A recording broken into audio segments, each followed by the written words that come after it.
Well, joining me now for the best radio talk show hosts in the country, first in Chicago, now simulcasting on WGN, always working, Steve Cochran in Albany, New York. There's Steve Cochran, and in New York, CNN contributor Errol, WWRL, also columnist, New York Daily News. In Philadelphia, Dom Giordano, WPHT Radio, and great to have you, Dom. Here in New York, Thanks, John Gambling of WOR. I can say now, colleague John Absolutely. Gambling. You started there on Monday. I did yesterday. I'm all the way up to 2 days of service. And you're doing a great job, by the way. Thank you very much. Thank you. It's wonderful to have you part of the show. It is an absolute hoot. I'm so flattered and having so much fun. It's great. Let me start, if I may, Dom, with you. I mean, what is going on? We've got suddenly the president-elect talking about trillions of dollars in deficits. We've got economic stimulus packages just under $1 trillion. What's the deal? Well, it's a bonanza for the media, but it's bad for the country, Lou. That's what seems to be going on. And listeners are reflecting that in that they're saying, what the heck is going on, too? I'm hurting out here, and I hear these guys talking about trillion-dollar deficits. I hear them talking about all sorts of gobbledygook. I want something done, but I don't want earmarks, and I want this to be up on the internet. A lot of people are telling me that, Lou. Let's go online so we can see where all this money is going to go. That's a great idea. Roland Burris today turned away by the Senate Majority Leader, Steve Cochran. Senator Harry Reid living up to his reputation. What's the reaction there in Chicago? I think the only two Illinoisans that are going to get into the Senate at this point are Oprah or Mike Ditka. Because honestly, who's going to say no to either one of them? But the reaction is pretty much this is what we expected. Now, Burris is supposed to be back here on Thursday in Springfield to talk to the impeachment committee, but there's so many guilty parties involved, it's hard to keep them all in line and keep track of them. But, you know, Lou, the truth here is we've been flying with one senator for a long time, because the truth is when Obama ran, he was rarely in the Senate. They're not at a 60-vote filibuster-proof majority. We could continue to live without another senator. We need a governor who's not about to go to jail. Call now. Well, Errol, let me ask you. Steve makes excellent points, as always. But Dianne Feinstein showing real courage, real principle, and bucking the Democratic leadership and saying, seat Roland Burris. What's your reaction? Well, it's a surprising and welcome adherence to the Constitution. Listen, Rod Blagojevich, whatever else you don't like about him, if there's a snowstorm in Chicago tomorrow, he can call out the National Guard. He's governor enough to do that. He was governor enough to accept papers from Rahm Emanuel declaring his seat vacant so that there could be an election for that seat. He's governor enough to do some of those things.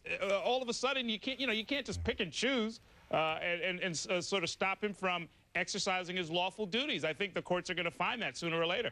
I couldn't agree more with Earl. I mean, this and our listeners, my listeners, are saying exactly the same thing. What's the difference between Al Franken and Roland Burris? And I think Al Franken's funnier. Well, he's a whole lot funnier. You're absolutely right. I mean, if Harry, by the way, that can't be said of a lot of people. If Harry Reid if he ran a restaurant and tried to do what he's doing, he'd be thrown in jail. I mean, it's just amazing. But from a home game perspective here, Jesse White, who's our Secretary of State, still has to sign it and certify it because that's the first line of defense in the Senate. And until a court says it doesn't matter if that signature's on there, the Senate can use that as the way to keep Roland Burris out. Well, who the heck gave Jesse White authority to halt government? Why don't the people of Illinois say, you know, we've had a belly full of the... I mean, honestly, Steve, the people of Illinois have got to be embarrassed by what their state government is doing. Not just Blagojevich. Jesse White is I mean, the whole government and the whole political machine there in Cook County is acting like a bunch of tin horn, banana republic, third world. Hey, so how do you really feel? Hey, did you say tin horn? I did. Them fighting words.